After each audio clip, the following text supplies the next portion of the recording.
Sunshine Nation, estoy muy agradecido de estar aquí en Bogotá, Colombia. Mi área está en San Luis, es bien alto en las montañas. Tenemos que ir por autobús a las montañas y cuando subimos a las montañas podemos ver toda la ciudad de Bogotá. Cuando vi toda la ciudad de Bogotá, no me di cuenta cuán tan grande era Bogotá, porque yo estoy aquí, puedo ver como los edificios y las personas y todo, pero cuando subo a las montañas puedo ver toda la ciudad y es muy grande.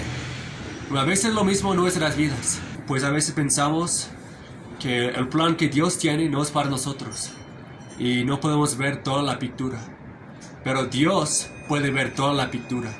Y cuando vemos la vida con una perspectiva muy grande, podemos ver que Dios tiene un plan para nosotros. Yo no puedo comprender qué tan grande es Bogotá aquí en Bogotá, pero cuando estoy en San Luis puedo ver toda la pintura, es toda la ciudad.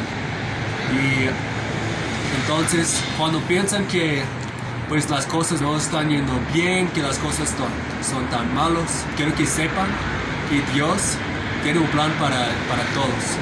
Y Dios tiene un plan para ti. Bueno, recuerda esto para siempre. Y todo el tiempo recuerda, spread sunshine.